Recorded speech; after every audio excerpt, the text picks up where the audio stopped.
I didn't really get it once because somebody rang me up, the BBC rang me up and said, John, would you like to do this with Michael Palin? And of course I said, well, yeah, that sounds rather grateful. Let me ask Michael. And they said, okay. So that evening I rang Michael and Helen answered him, and they'd been married since 1966. I can remember writing to David Frost, he had to leave early on a Saturday because he was getting married at lunchtime. And it just, I mean, how do you stay married that long? I don't know. I've been married for 44 years, but that's if you put them all together. It's just like to be married. So I mean, what do you say in the morning? You wake up and say, oh, hello, you again. You must tell me all about yourself. I'm so old now, I've forgotten everything. Anyway, I called the house and Helen answered and she said, oh, hello, John. I said, can I speak to Mark? And she said, no, I'm afraid he's away again, making one of his fucking boring And she said, I said, where is he? She said, he's in Helsinki this time. And she gave me the number of the hotel, and I called it because I thought he would have finished dinner by now. And there was a long pause before it answered because all hotel switchboards are like that. And I thought, not only does he not know who this is, he doesn't know where I am. So when he answered and said, hello, I said, oh, is that Mr. Nicolaou? He said, yes. I said, oh, may I introduce myself? My name is Lars Lindqvist. I'm a television producer for NRK, the Norwegian television service. Good evening, Mr. Palin. And he said, oh, good evening. I said, I wondered if we could do an interview with you.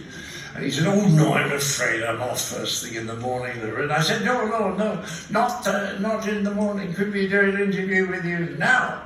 He said, now? And I said, yes. You see, I'm downstairs in the lobby of your hotel with the film crew. And we're ready for you to come down. We have the lighting set up and all the chairs are in place. Could you come down and do an interview? He said, well, I'm in my pajamas. I said, oh, the Norwegian audience would think that was very witty of you.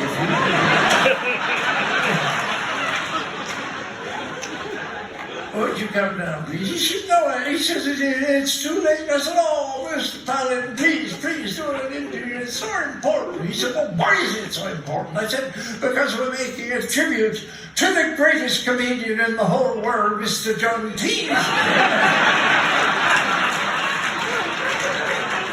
And it's very important that we interview one of his assistants.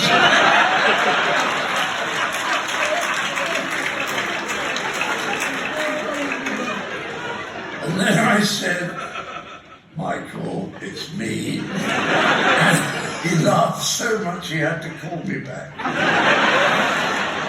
I mean, then there's Chapman. Well, you see, Chapman was a one-off. He was a very naughty guy. He was very, I mean, to give you some idea of how naughty he was, he had a pub in north of Hampstead called Highgate. He went to this pub most days.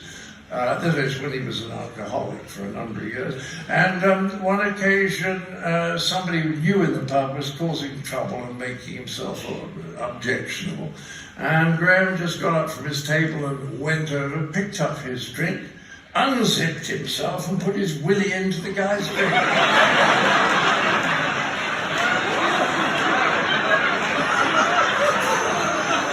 I mean, I've never seen anyone do that.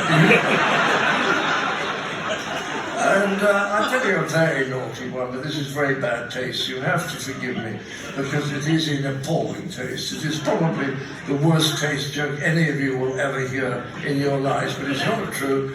And not a joke, it's what actually happened. In the early 70s, some Germans rang us up from the second channel, the Fighter channel in Munich, and said, we would like you to come to Germany and make a Monty Python in German.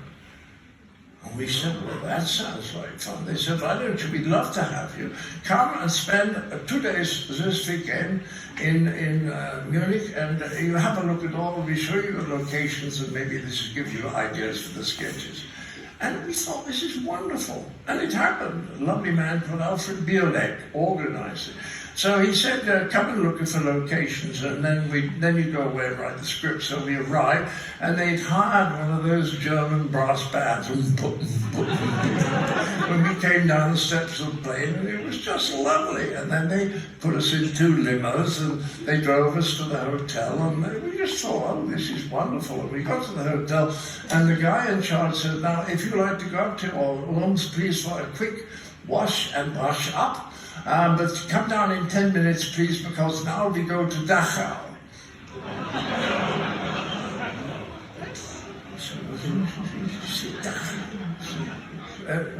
Is it all right? Yes, that's fine. So we went down. I mean, if you go to a concentration camp, you want to look smart.